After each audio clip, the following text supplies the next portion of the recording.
Bulletcast for life.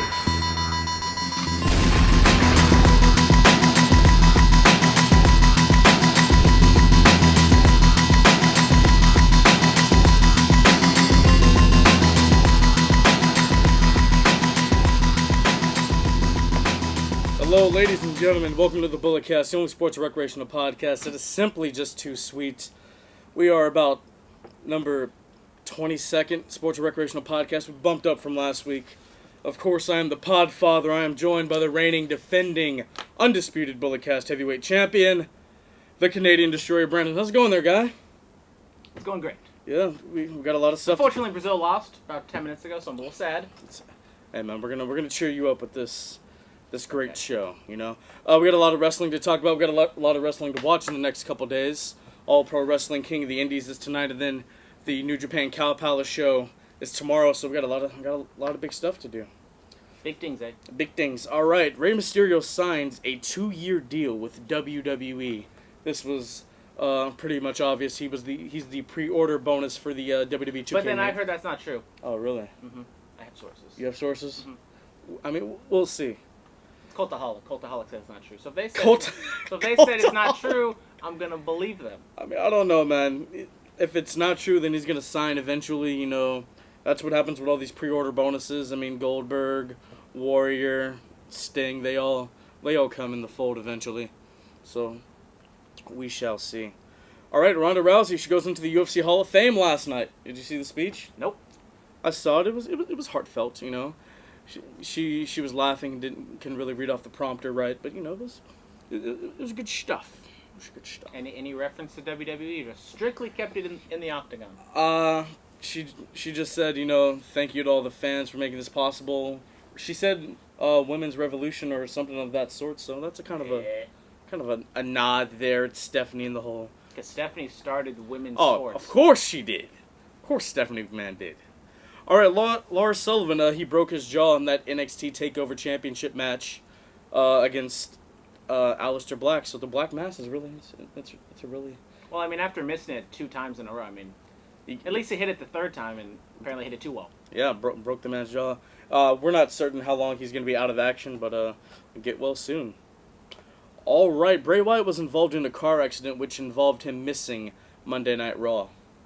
And he was charged with... Was it not reckless driving? It's like something like right below it, like not paying attention driving. So him and JoJo were not present. Not sure if JoJo's in the car. Yeah, I believe she was in the car with him. But well, that's why he wasn't paying attention. I mean, come on, you know. Anyways, you know, be a safe driver out there. I did enjoy Bray Wyatt saying that he can't die. That was a nice little line from him. But oh, Bray, you smart aleck, you. Stay on the road and pay attention. Get off your phones. Get off your phones. Don't text and drive. Don't snap and drive. You know, the only time you can text and drive is when you're at a stoplight and then you're the a-hole who's not looking at the thing, and then people are waiting in line for 5 seconds when it's green, and then you honk at them and you're like, "Why are you honking at me?" You flip them off, and then you get into a fight, and then next thing you know, yeah. You guys can't be doing this. All right, Caitlyn, we remember her. Yeah. AKA Celeste Bonin. She I think it's Bonin, but okay. I'm pretty sure it's Bonin. Whatever. I mean, you say you're tomato. All right. Well, she's interested in a WWE return. She's been cited at the Performance Center. So, would you be interested in seeing a Caitlyn return? I'd be much rather seeing my girl AJ return, but we all know that's probably not going to happen. Caitlyn, she talked about that in the interview with Chris Van Vliet. She pretty much shot that down like it's not happening, or at least anytime soon, since, you know, the court case is over with Punk and WWE. But I follow Caitlyn. She looks nice. She's kind of slimmed down a little bit. She's a vegan now. Everyone's a vegan now. I know, right? But she doesn't do it in the vegan, I'm better than you way. She's just like, oh, I'm a vegan. No, just casual. So it's okay. It's all right. I've seen her do some indie wrestling. Yeah, her first match back was against Rachel Evers. So, yeah, I mean, I liked her as an act. Rachel Ellering, sorry. She kind of got a bad rap because I don't think Vince saw her attractive enough. But hopefully now... But he put the title on her. But hopefully nowadays that doesn't make an issue. But we have Carmella as the SmackDown champion, and Alexa Bliss. So, I mean, I think there's still some, oh, she's hot. She can be the champion. Who cares if she can wrestle or not? But Caitlyn, she wasn't the best wrestler in the world, I'll be honest. She could hold... But she's very athletic and very strong. Yeah, so that spear was amazing. She's kind of like Naomi to where she's athletic enough to where she kind of makes up for it a little bit, but she doesn't throw atrocious kicks like Naomi does. I don't know. Naomi's a little too athletic for her own good. Caitlyn, she was athletic. She was like the powerhouse, quintessential diva or whatever. She had a really great spear. I enjoyed it. She looked like she damn near decapitated AJ every time she speared her. And plus that feud, I enjoyed it. It was interesting. So I'd be interested in seeing her return to WWE. All right, Taylor Hendricks. Your girl. Yes, my girl, a former Women of Honor star. She's been throwing shade at Jay Lethal on Twitter lately. Not just shade, accusations. Accusations, allegations. Another black male in these allegations. Well, you're kind of like burying the lead a little bit. I know it's down on the thing, but I think you should just jump into it. I'll just jump into it. So Jay Lethal, he won the Ring of Honor World Championship for a second time, becoming the only fourth man to do so. He was in a fatal four-way with Matt Taven, Cody, and former champion Dalton Castle. And so a fan was congratulating Jay for all his accomplishments, and Taylor Hendricks was on Twitter. She said the reason why she's no longer on TV is because she wouldn't sleep with Jay Lethal, and then she went on further to say that this guy's legacy is copying legends. Like, that's it. And I was like, wow. I mean, it's pretty much true. You know, the Macho Man and Ric Flair impersonations, but still, yet again, I mean, thoughts on this? I mean, I don't care about her throwing shade about the legends thing. I think really what we need to talk about is if it's true that she didn't sleep with them and then he sabotaged her, and that's the reason why she's not in the company anymore, and she got buried because she was with him in the House of Truth. House of Truth. His first run as ROH champion, and I mean it's not a good look for Jake, especially technically the match hasn't even aired on regular TV. They put it out for their Honor Club subscribers. Yeah. So technically the show is still in the can, but everyone knows it already that he's a champion. Not a good look for Jay Lethal right now. I mean, Jay Lethal as the ROH champion, it's not my pick, but I think maybe this is a transitional champion since Dalton Castle is hurt and he can't really do anything right now. I don't think they want Cody to have the title right now just to lose to Kenny this weekend. So I think eventually they will get it on Cody eventually, but Jay Lethal as a champion at this point, it doesn't excite me. Yeah, I mean the first run was great. I enjoyed it. I'm happy for him that he has it again. But I mean, looking at these allegations, especially with African American males and media and pop culture, you know, you had Cosby. I know Jamie Foxx has just been brought into it, and Morgan Freeman. You had Michael Jackson back in the day. Well, Michael Jackson was a wee bit different. It was a lot bit different. It was about you know. I'm talking. He's in the Jared of Subway camp over there. Check out Turn the Effing Mic On later today, doing a Michael Jackson podcast. But moving on from that, I mean, at least this isn't like 10 to 14 years later like all these other allegations are. Like, I'm not sure the exact time frame she got taken off TV. This may be a couple months to at least a year, so that's not that bad of a time frame. She's having lawyers get together, so I mean, I don't know what's going to happen. This is a very bad look for Jay Lethal and the Ring of Honor company, so Sinclair Broadcasting might step in and say, take the title off the guy, so we should wait and see. She said there's an investigation, so something's found. Innocent until proven guilty. I mean, the last wrestler who had some allegations, he was proven innocent, so, you know, we'll see. He got fired. Yeah, so we shall see. All right, just recently this week on In This Corner podcast with Brian Campbell from CBS Sports, Bret Hart had a great interview it was about a cool 45-minute interview, and one of the things that really stuck out to me, Bret Hart thinks that wrestling has lost its realism. Is that true? Has wrestling lost its smile? I don't know. Oh, my guy out here with these analogies. I mean, he talked about how the girls are just happy, you know, not staying into character and being on all these reality shows. I think he's really upset that the kayfabe aspect of it is gone. And Bret Hart's been known to be a grumpy old man, you know, blaming Seth Rollins for injuring everybody or whatever. But I mean, I see where he's coming from. Like, I'm a big kayfabe guy. Honestly, if Total Divas never happened, I wouldn't have a problem with it. Whoa, come on. I mean, Total Divas is a gift. it's a gift whenever Alexa Bliss is on the screen. But she's not on Total Divas anymore. Oh, well, see that. I mean, it's just a reason for them to go to Tahoe and be in bikinis and post thirst pics of themselves on Instagram. Like last week or 2 weeks ago, like my Instagram was blessed for a good 4 days. Oh, it really was. Those pictures were amazing. Shout out. But still, shout out Paige, shout out Natalia, Nia Jax, the Bella Twins, all them. Shout out Nia. And Lana, can't forget Lana. Oh, can't Especially forget Lana. Lana, she'll be in like Tokyo and she'll bless you with something.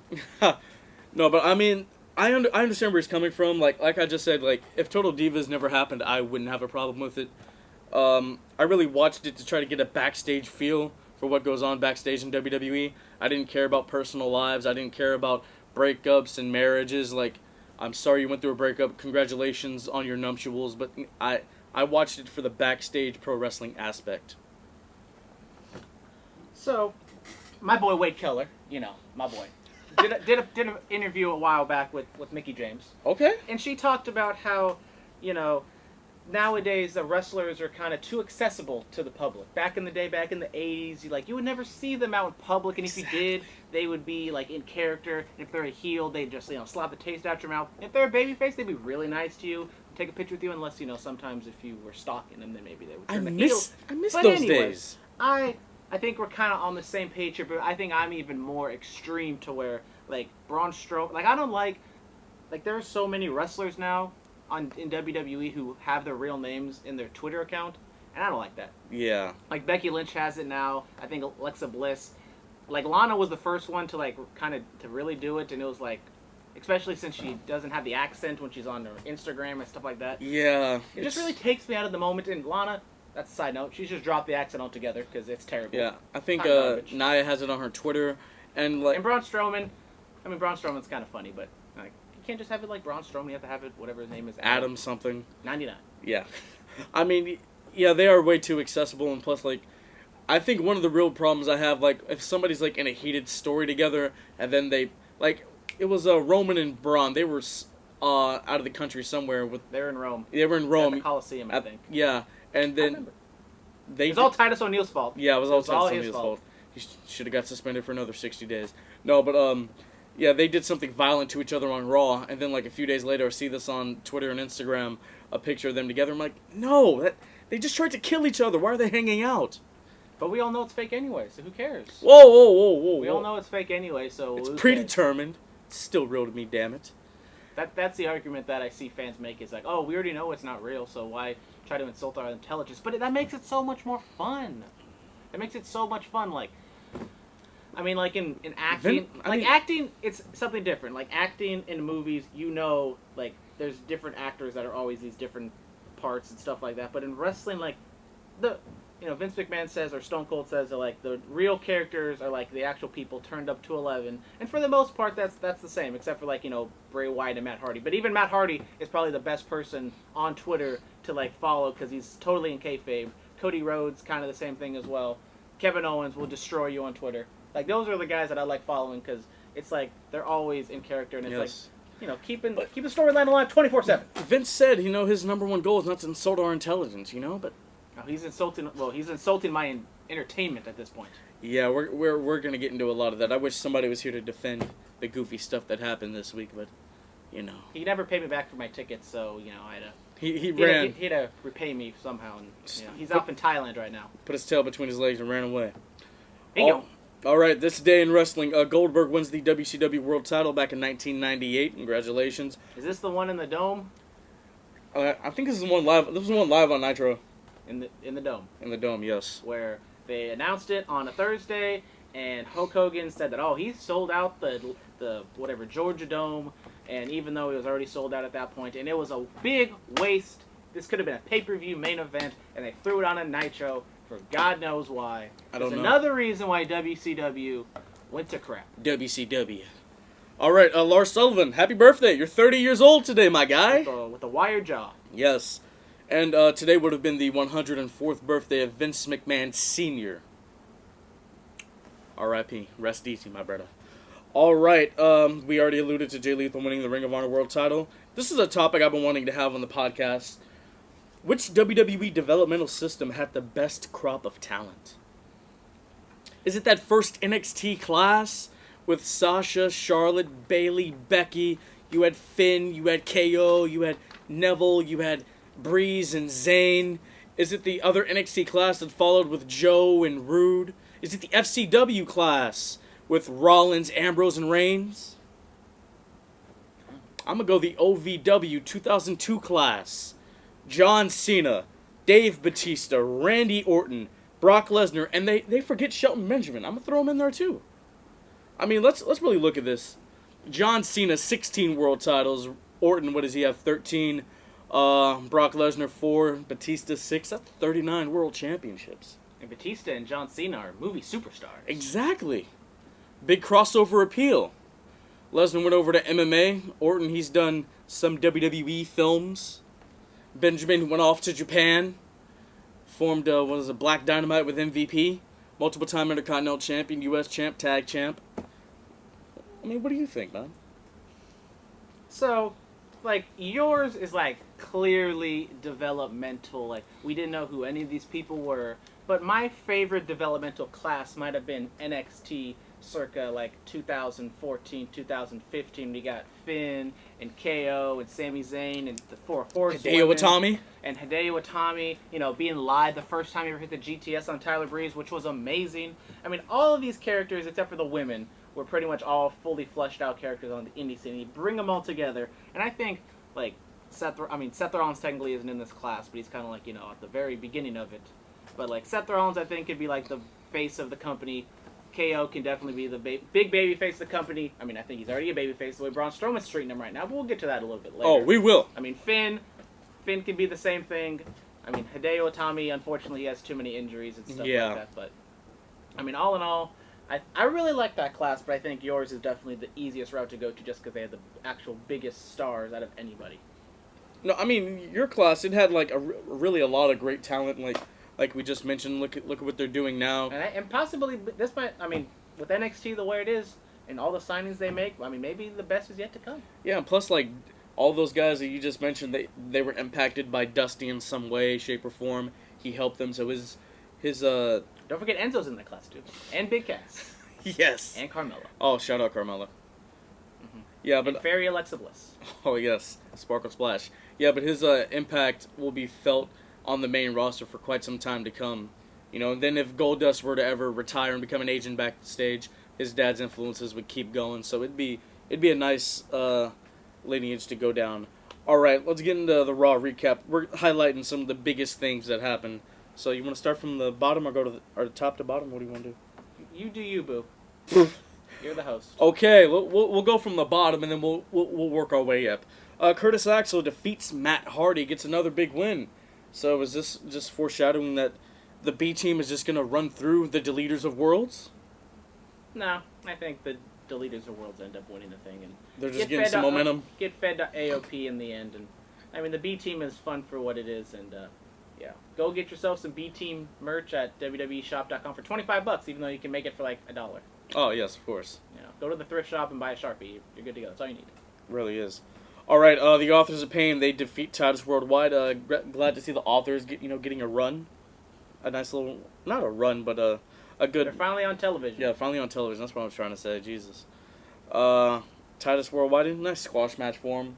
I'd like to see them move into the tag title picture, but we talked about Bray Wyatt getting injured. We didn't talk about Ruby Riott getting injured during a match with the statistician Dana Brooke. Oh, I completely forgot about that. MCL sprain, not terrible, but not good. Yeah. So it looks like we're going to get my girl Liv and Sarah Logan by themselves for a little bit. I hear Liv Morgan is supposed to have a romantic storyline with the modern-day Maharaja, Jinder Mahal. No. I mean, I know she dated Enzo, so she already has a questionable taste to begin with. But I don't think. I mean, come on, Jinder's a former world champion. That's a big upgrade. It's a big upgrade. He's the Indian big dog. It's a big upgrade. I mean, I'm not gonna hate who you love. You follow your heart. You do you, boo. That's my line. Oh, sorry. Jeez, sorry. My gimmicks. I apologize. So yeah, the Authors of Pain defeat Titus Worldwide. I would love to see them in the tag title picture, but we're gonna have to wait to see for that. Finn Balor, a man who was John Wayne Tough and James Dean Cool, has a very interesting promo with Baron Corbin. Yes, they did have a promo, and they're still going at the TGI Fridays jokes. I don't think it landed the first time, and they've gone to the well once again. Yeah, and then Finn Balor posted a very interesting photo on his Instagram and Twitter saying what Baron Corbin could do. Kiss his arse. Well, that's because he hurt his arse yesterday or last week in their tag team match. Not very, very bruised right on the tailbone. Not very pretty. All the ladies out there, all the men out there, if you want to go see it. It is censored, by the way. So I'm not gonna lie. I thought it was something else. What, you thought he had an accident? Yes. I was like, oh god. I mean, it happens to the best of us. So that match is official for Extreme Rules. Baron Corbin versus the boy Finn Balor. How do you feel about that one? I mean, it is what it is. It's just kind of it's their match.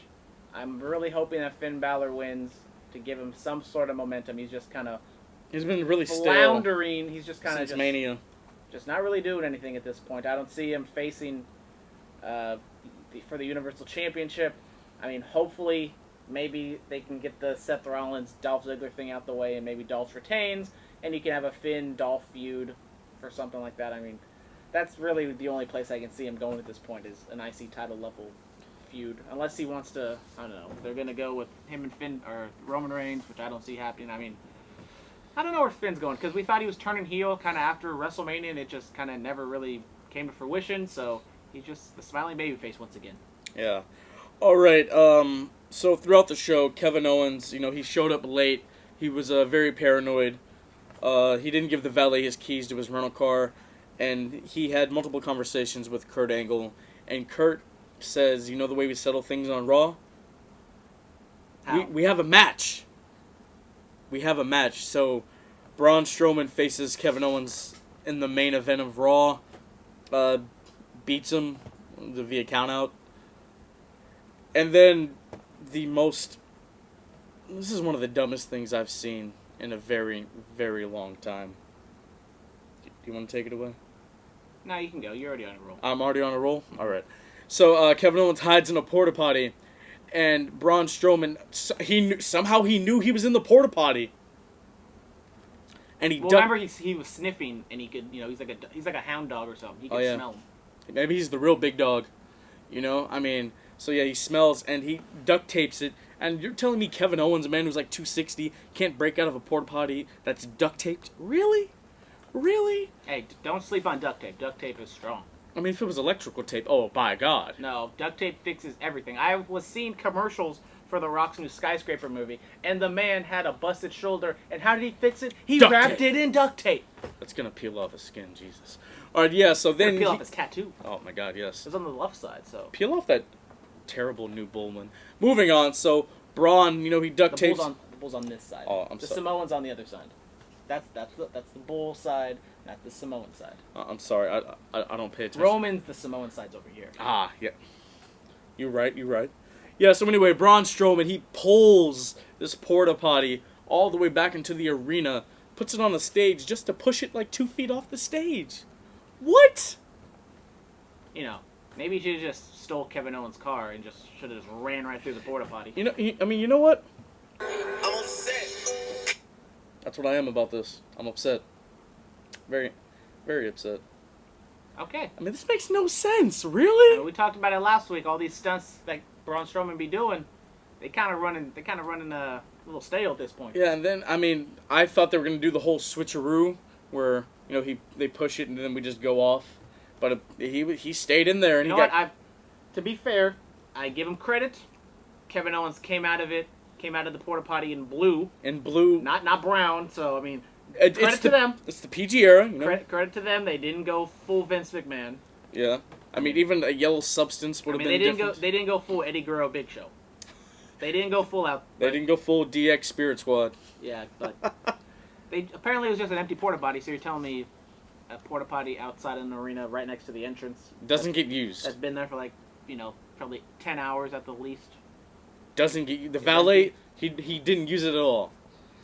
Like, come on. Really? I mean, to be frank, if there's an arena there, I'd rather go to the arena bathrooms than an outhouse. I mean, still true. Unless if it's a valet and like that's the only one you have, like you can't leave the place. I mean, then okay, the valet would use it, but I mean anybody else, I don't think Ruby Riott or no, Ruby Riott's not there anymore. But Kevin Owens, I don't know why Ruby Riott came to mind. Anyways, you got Ruby Riott on the mind? Yeah, she's my girl. I'm sad that she's out. I appreciate Ruby Riott. That cannonball senton that she does off the second rope, I really enjoyed. But yeah, I mean, this made absolutely no sense to me. So is Braun the heel now? Is Kevin Owens the babyface? I don't understand how we're supposed to feel, anger towards Kevin Owens. Kevin Owens, he's kind of like a frightened little kitten. He hasn't done anything wrong.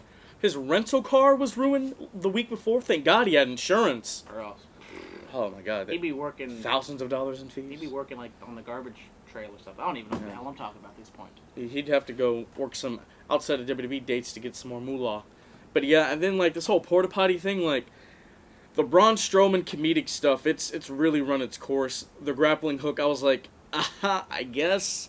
The flipping of the ambulance, the pushing Roman. It's funny when it does this to Roman because we hate Roman, but we like. I don't hate Roman, but we like Kevin, so we don't want him to do Kevin dirty like that. Literally. It's really run its course. I mean, what? This doesn't build up Braun. This doesn't do anything for Kevin Owens. This doesn't build up the fact that Braun has the Money in the Bank, or he's the Monster in the Bank. Like, it doesn't do anything for that. It doesn't progress anything. So it's like, what are we doing? So I've been watching late 97, early 98 Raws. I've been watching them in order. Okay. And on, I believe it's the December 29th episode of 1997. Facts. I know. I've been Stat guy Brandon. Mm-hmm. If you want to see a real good use of a porta potty in wrestling, go and watch that episode when Stone Cold pulls a porta potty out of the sky, pulls it down, and Goldust, who's dressed up as Baby New Year, because that was his whole weird run with Luna Vachon. But anyway, I digress. Stone Cold comes out, kicking ass, and he stunners Goldust, puts him in the thing, and tips him over. That was 10 times better than what Braun Strowman did. I don't know, man. Even though the build-up with him pulling it down from the ceiling was a little awkward. But anyways, because it almost fell over a couple times. It's very true. I would take that segment over that segment. Because that segment on Raw lasted, it was kind of awkward. Like, he took, at least a couple minutes to drag it to the arena. Or drag it to the stage. Yeah. I would think that would be a pre-tape. Yeah. But I'm pretty sure that was live. Because he ran into some things. I believe it was live. I mean, why did he have to bring it all the way out to the stage so the fans could see it? I mean, he could have tipped it over anywhere backstage or in the lot, but he had to do it off a 2-foot stage. I thought he was just going to tip it over and that's how we're going to end the show. Yeah. That would have been fine. That would have been okay. And then you see KO bust out and try to crawl out covered in the blue gunk. That would have been okay. But still would have been terrible. But it would have been bad, but it still would have been okay. I mean, I feel like if the rest of Raw was really good, then I wouldn't be so upset at this. I could have let this go, but, Raw's gone back to the downward spiral, so to speak. I mean, it had a few good points, but it wasn't amazing back-to-back. Alright, moving on from that. So here's another thing. More things to yell at. The last two things, it's gonna hot takes out here. I'm upset. Thank you, Aubrey, for that. Alright, so, I mean, Sasha and Bayley, they're not getting along. This is a wrestling show. You settle it in the ring. That's Kurt Angle's gimmick. Settle it. Kevin Owens is getting assaulted by Braun Strowman. What does he do? No, he has face-man a match. Yes. Instead of getting suspended or getting sent to therapy like the girls do. Yeah, it's sexist, I tell you. I mean, they're not the Revival. They're not AOP. They're not a tag team. So I could see a tag team going to therapy or whatever. But these are two. It's so easy. This is the easiest story in wrestling to tell. Two people who were once good friends who don't like each other anymore. They have a match, or they have a series of matches, or they have a blood feud. Look at Gargano and Ciampa. Come on. And this has been playing out since before WrestleMania. We didn't get the Mania match. Didn't happen at Backlash. Didn't happen at Money in the Bank. I hope it doesn't happen at Extreme Rules. The first match they need to have together is in Brooklyn. Hasn't this been going on since before Royal Rumble? Because didn't Bayley eliminate Sasha or something like that? It's been going on since Royal Rumble, probably. Oh my goodness, what are we in July? Yep. We're we're a week away from being in the middle of July. Look, I love a great build. I love a long build, but not like this. Not like this. So look, they go to counseling, and Dr. Shelby came back. You know, that was for continuity purposes. That was, I guess, okay. You know, he had the picture of Team Hell No, his most successful. I saw them graduate live from Dr. Shelby's class. It was one of the biggest moments of my wrestling fandom. His most successful case. But I mean, I think to make this work, Dr. Shelby can't fix them. I think Dr. Shelby needs to call Kurt Angle and say these two women need to settle it in the ring. You know. So, like, I watch Raw, but I watch other things as well, so I'm kind of, like, bouncing back and forth. There was only 2 segments the entire show of this. Yeah. I felt like it's a 3-hour show. You couldn't just do, like, the whole story arc in one day. You could have given I felt like I was missing something. Yeah, you could have given me a little bit more of this instead of all of that Braun dragging a porta potty to the stage to tip it over 2 feet. I mean, this is so easy to tell. I know Bayley's your girl, you know, a hometown girl. I love Sasha Banks. This is a 0. This is bad. This is very bad. Yeah, the second segment I think might be a little bit bad. I don't even know. Oh, when she was when they were doing the impersonations, I was like, maybe it's a little better. But I don't know. Like, this is really bad. Like, I think the whole point of it was like, oh, maybe because they reunited Team Hell No, they had the thought in their mind, like, you know, we should bring back Dr. Shelby. And so they're doing this thing with Sasha and Bayley. And hopefully it ends next week. But, I mean, they set up a match at Extreme Rules. I don't know what they're trying to do here. At least Team Hell No, like, it was funny. Like, yeah. Like, it was detrimental to, like, the story they were telling. Like, it was dumb. But at least it was funny. Yeah, like, Kane and Daniel Bryan don't get enough credit for their comedic timing. Like, and the black guy. Who's the black guy in the... I forgot what his name is. Was it Daryl? That's my cousin Daryl. I'll see him at the reunion next year. I don't know. But anyways, you know, there was other people. It wasn't just Kane and Daniel Bryan who were in there that were funny. Yeah. There's other things going on. I mean, I did pop for Dr. Shelby. I was like, hey, I haven't seen this guy in like 5 years, you know? But other than that, I mean, it's... Well, no, didn't he show up at, like, Raw? He showed up for something. Really? Yeah, I feel like he showed up, like... A one-off appearance? Like, randomly for something. Probably, you know. I mean, what are they going to do, like, if every couple of people have, like, problems in wrestling? Is Dr. Shelby just going to come to the rescue? Probably. I don't know. This is not good. Dr. Shelby looking a little thick. I'm just saying. Put on some LBs. Man. He grew out that beard, so, you know, had the double chin. I see you, Dr. Shelby. I understand. You understand? That's why I got the beard. Oh, my God. All right. Well, Sasha and Bayley, this needs to be resolved with the match. Kurt Angle. I mean, Kurt Angle, I love him to death. He may be the worst general manager of all time. I mean, we've had Mike Adams. I mean, at least Stephanie McMahon's not on TV every week berating the male wrestlers. Oh, that's another thing you should listen to that Bret Hart interview for. He destroys Stephanie and Hunter. Thank you, Bret. It was not good. Triple H is kind of like he wants his cake and eating it too by being the big mean heel on Raw, and then he wants to be, you know, savior of the internet on NXT. That's another thing of, like, realism, like, especially, like, what happened, like, a couple years ago. He, like, just destroyed Roman Reigns on Raw, and then the next week he was at a takeover. No, he had gotten destroyed by Roman, and then he showed up at that takeover, and I was like, what? Yeah, something like that. Yeah, I mean, that's a separate podcast for itself. But yeah, this needs to be settled with a match, Kurt. Somebody tweet this link to Kurt Angle so we can process it. Or the WWE creative team. A bunch of jabronis writing a wrestling show that don't know what they're doing. All right, moving on from that. Shots fired. Yeah, the number one from Monday Night Raw.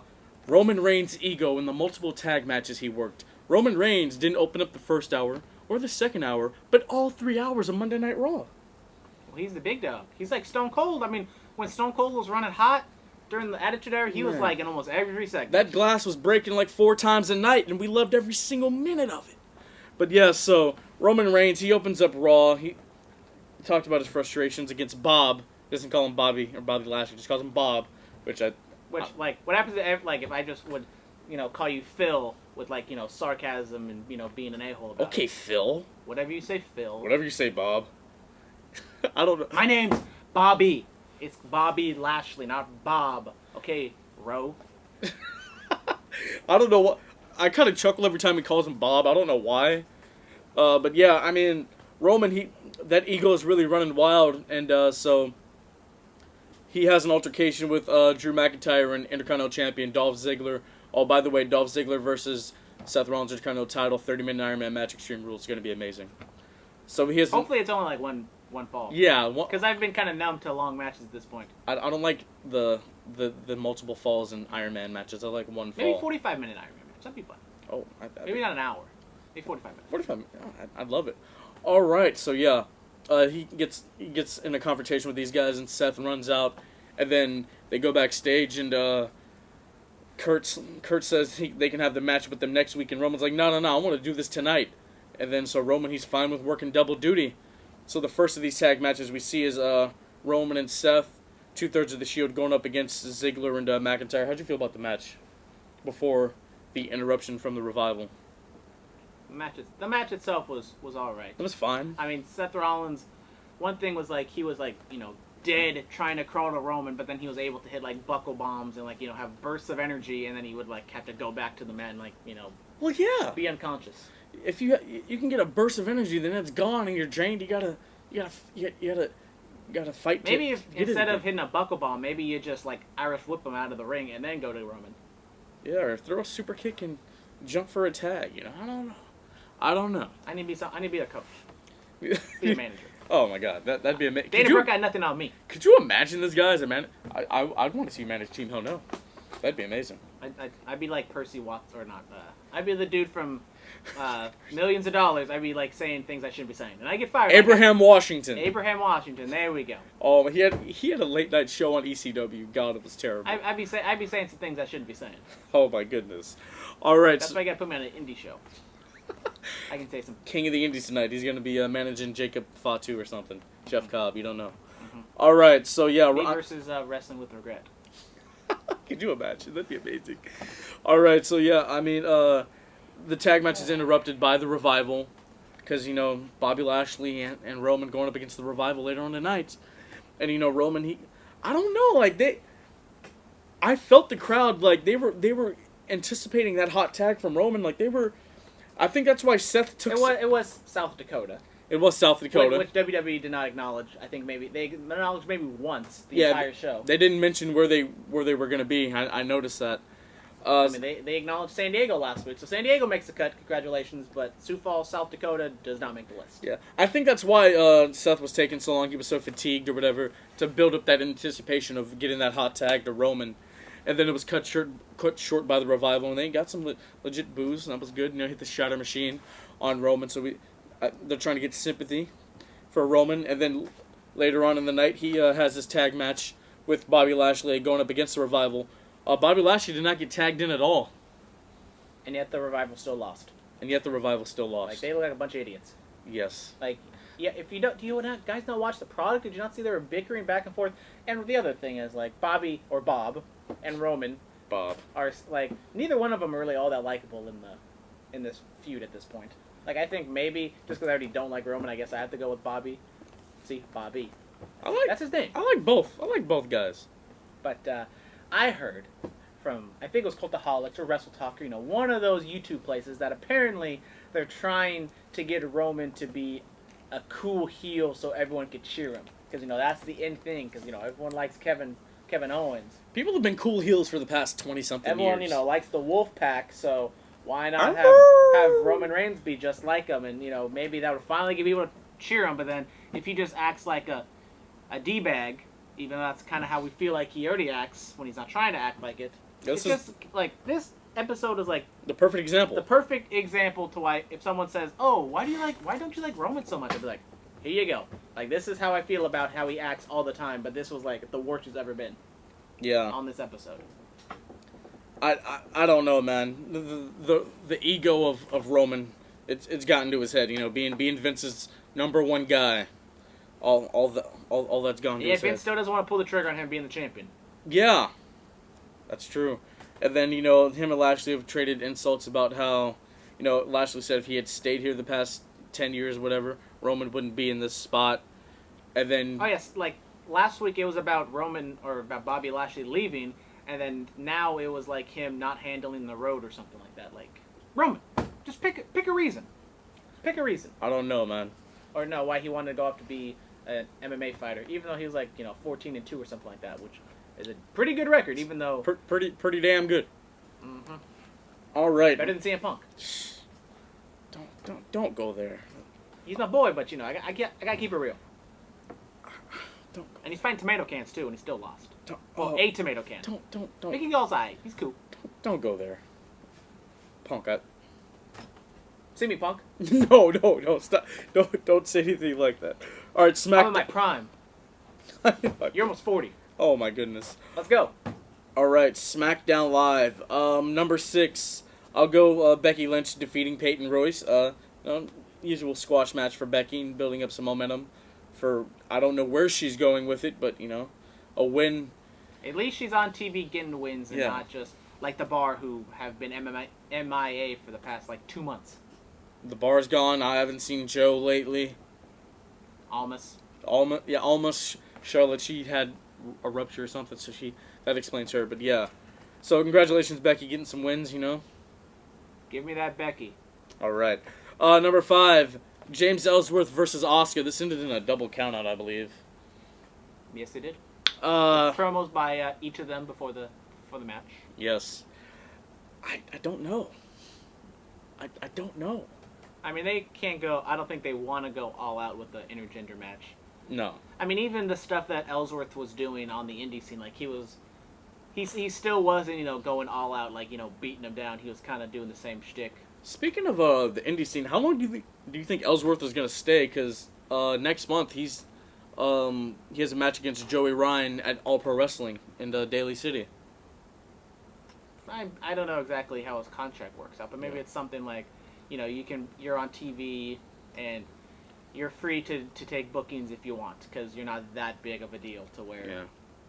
I mean, he has his own indie promotion, so I mean. It's true. I think he runs all the way through early August.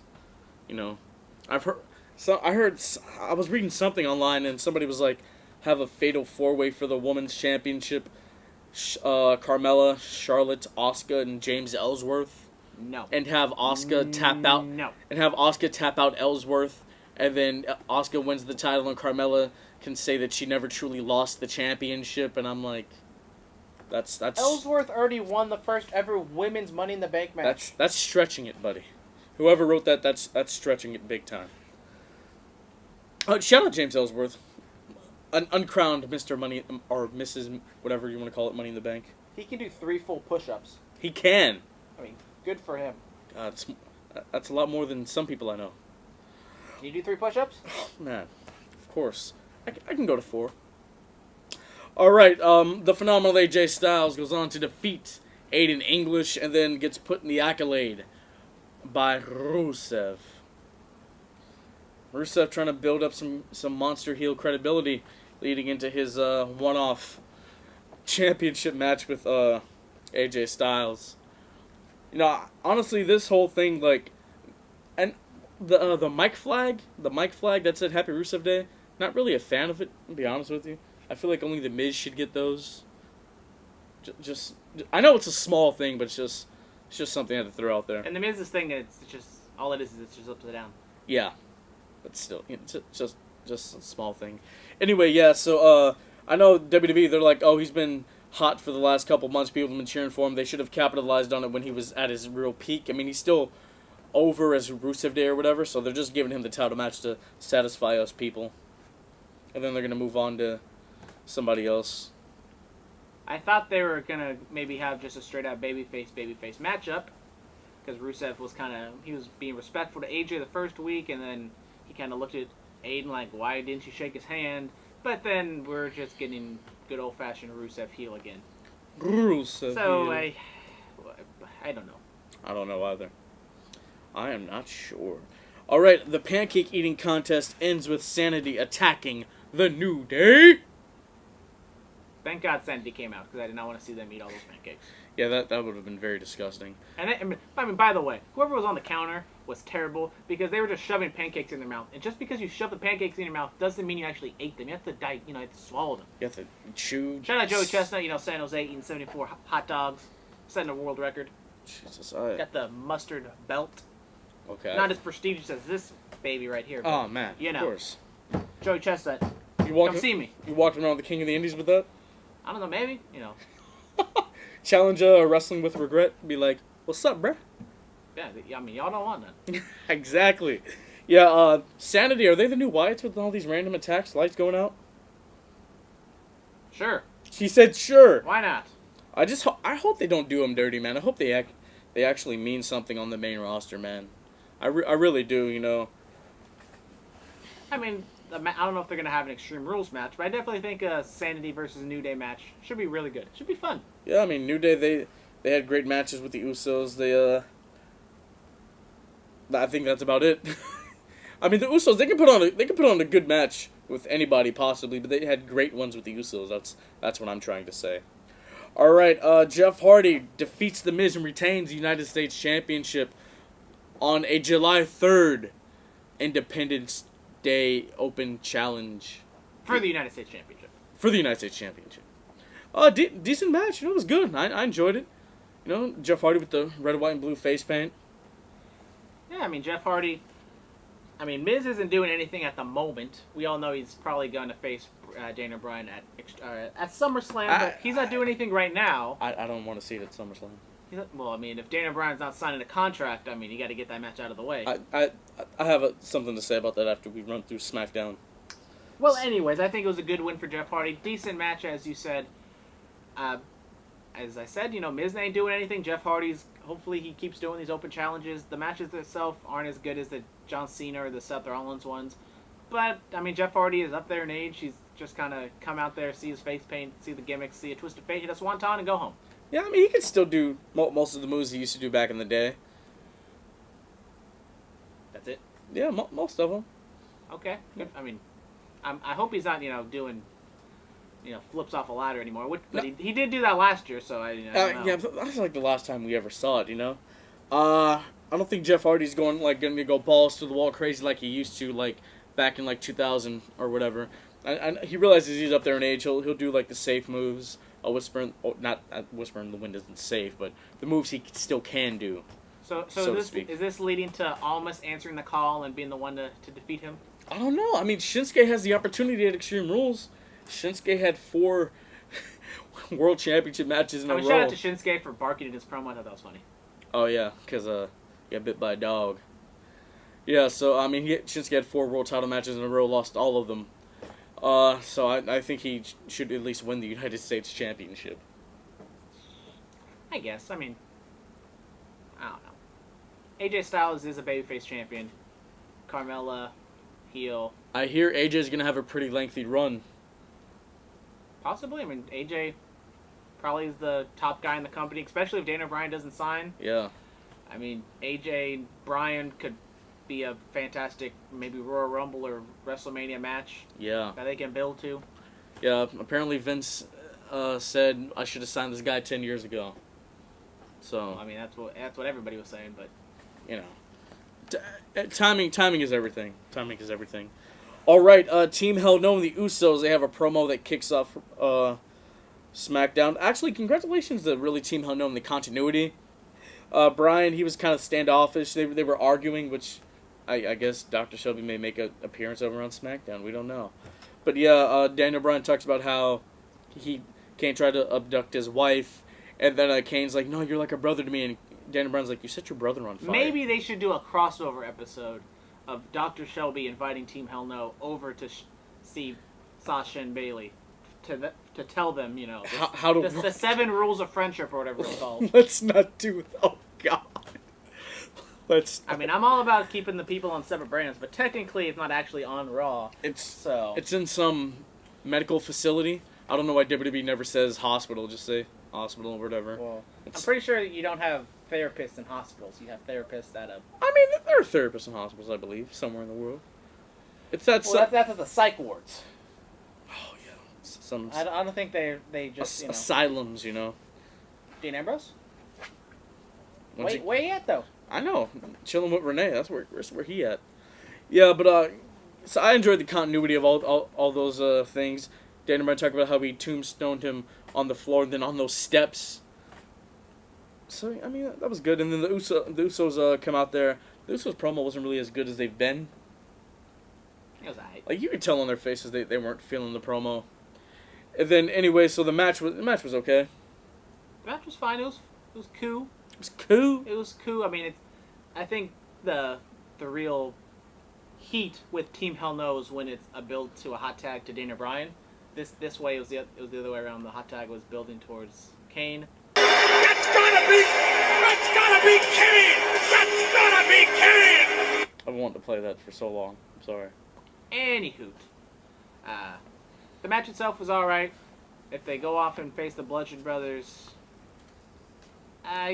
maybe the match is better, but hopefully that means Luke Harper's in the match for the most part, because I don't see Eric Rowan being someone who can...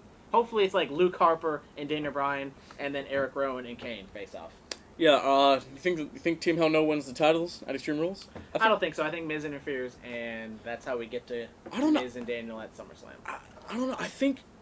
Because I kind of want them to win the tag titles, because it'll hold Daniel Bryan over, because honestly, what I really want to see is Miz, Daniel Bryan, WrestleMania 35 for the WWE Championship.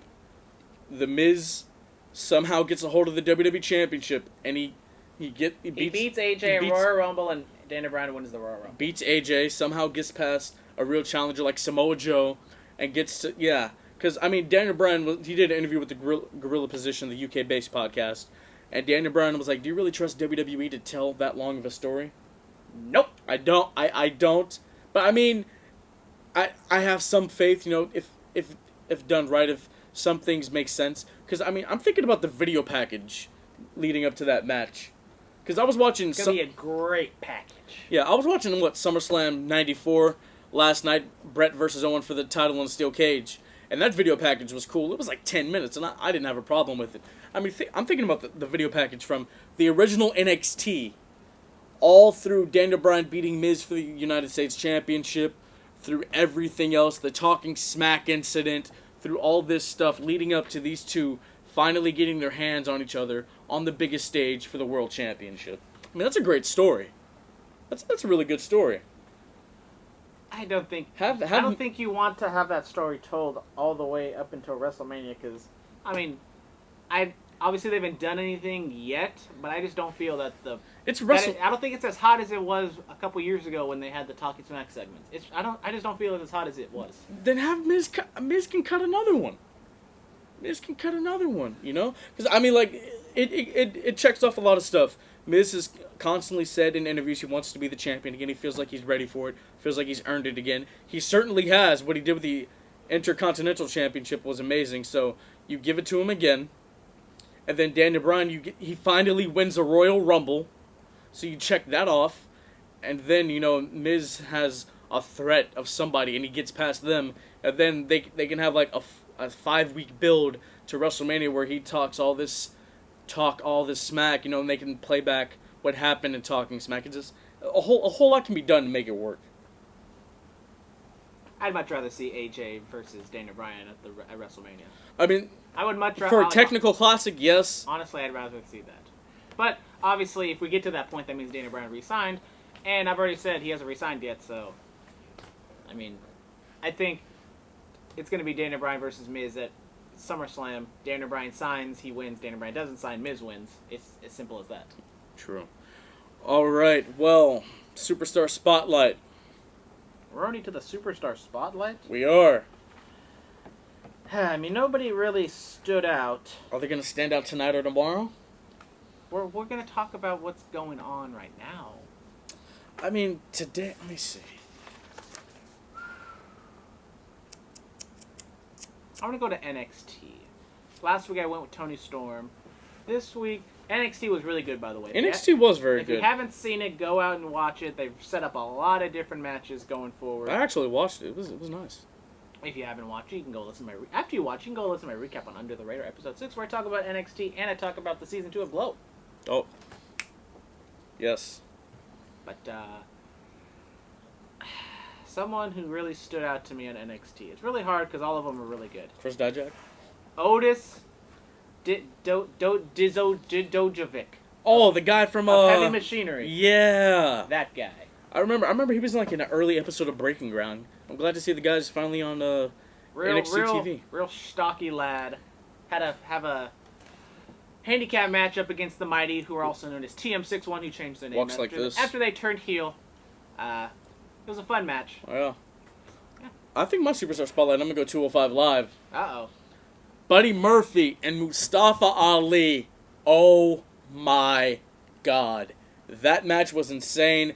That match, it had great selling, great high spots, a great story, and it ended with a tornado DDT. What match in 2018 ends with a tornado DDT? That one. For the finish. That one! It was awesome! Go watch it. I mean, Spanish flies off of barricades. It was phenomenal. In front of a crowd, he probably didn't care. Man, I think their performance got the crowd to care. It was very good. I can't wait for SmackDown to come back here so I can see matches like that on 205 Live. It was very well done. All right, All Pro Wrestling King of the Indies is tonight. Are you excited?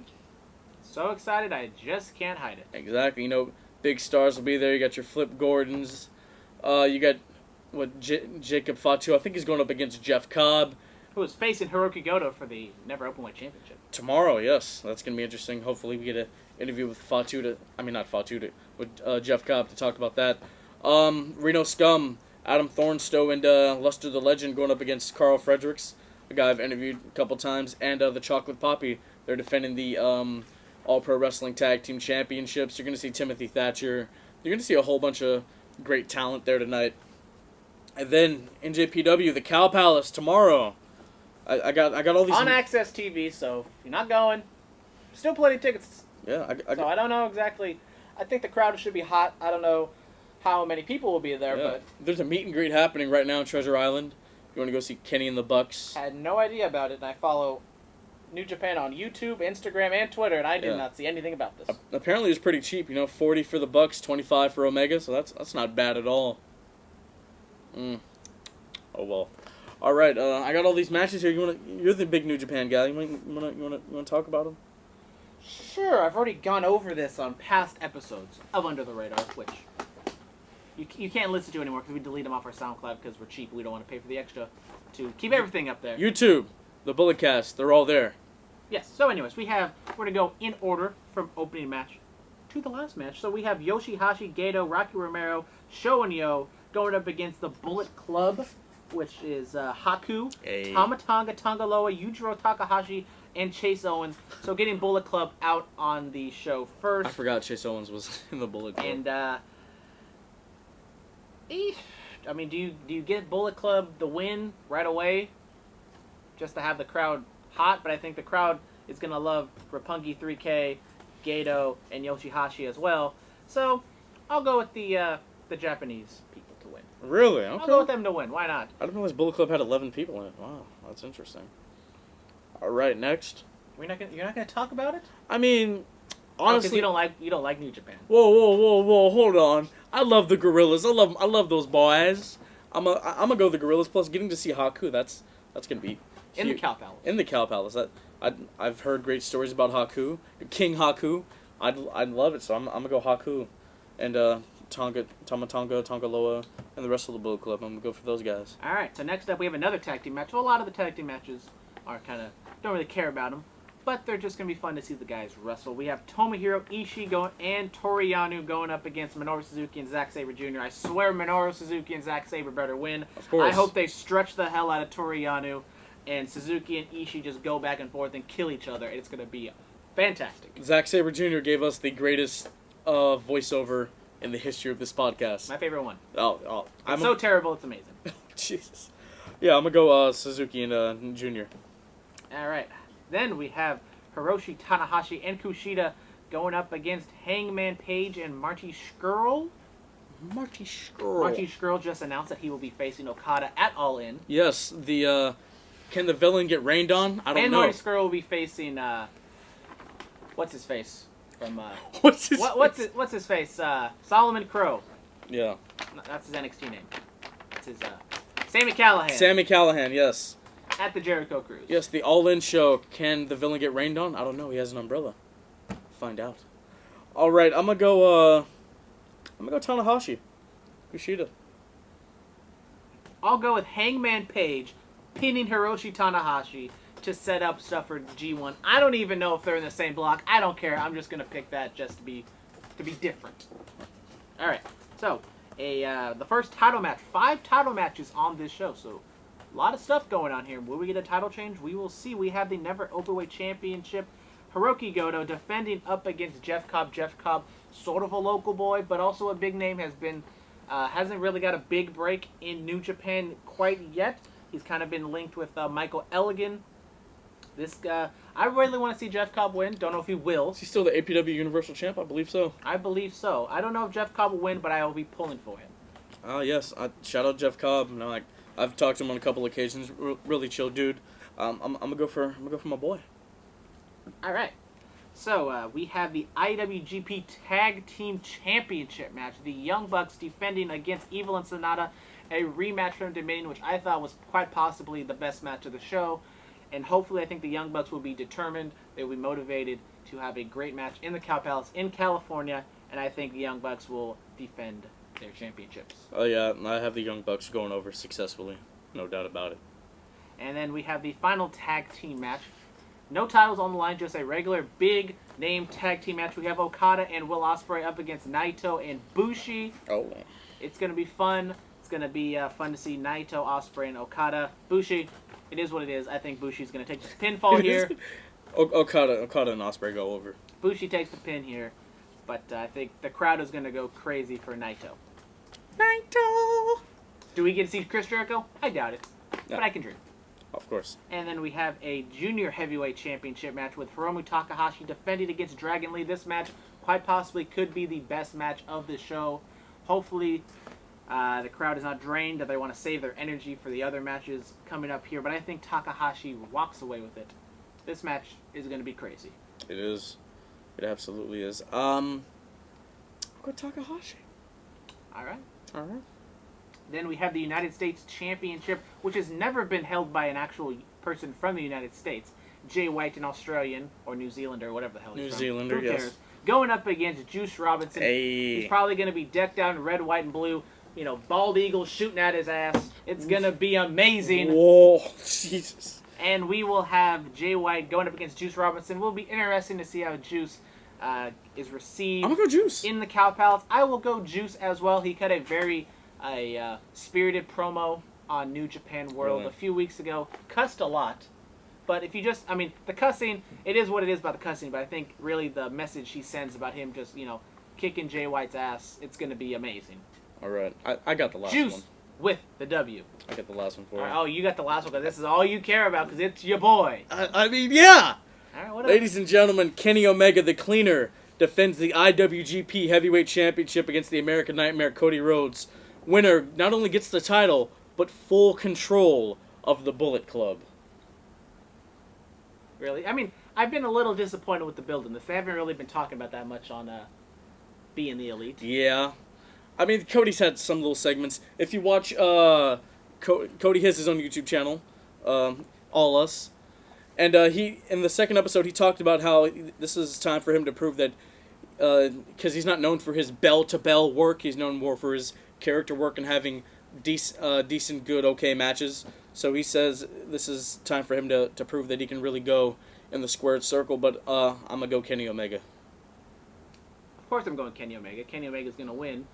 I assume Kenny's going to defend the championship at Wrestle Kingdom. Yeah. So obviously he's going to have to keep it here.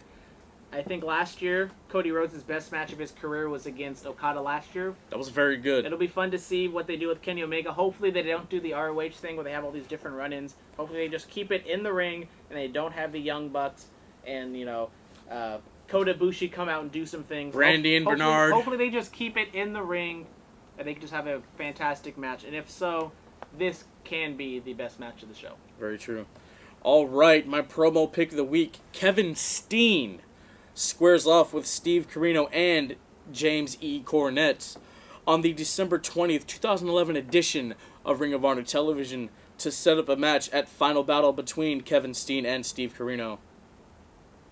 I like Steve Corino. I like Steve Corino. I really like him as an announcer. I think one day if Nigel McGuinness gets sent up to the main roster, I think Corino could definitely be a great color commentator for NXT. Oh yeah, if he becomes really permanent on that UK brand, that could happen also.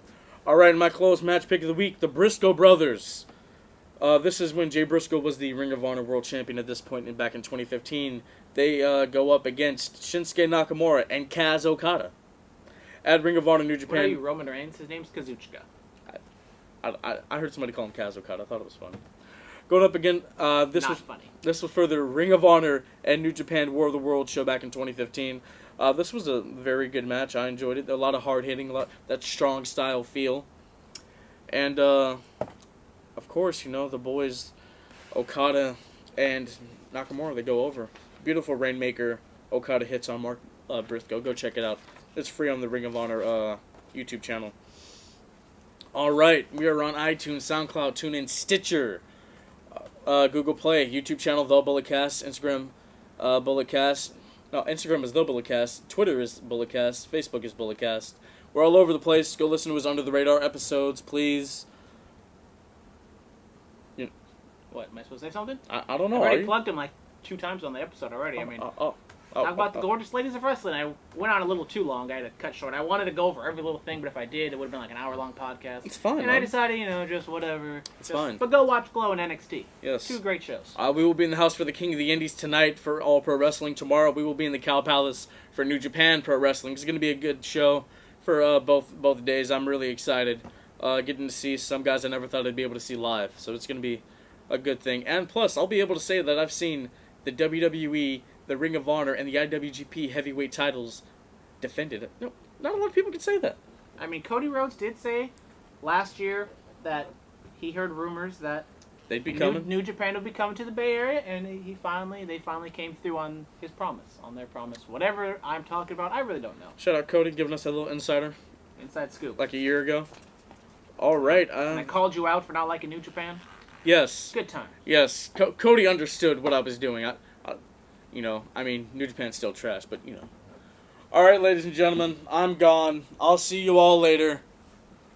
Brandon, you wanna sign off to the people? Bye, people. The elite, the elite, break it down. The elite, the elite, break it down. Blocking out, blocking out. You just made the list. This is my yard now. This is where the big boys play, huh?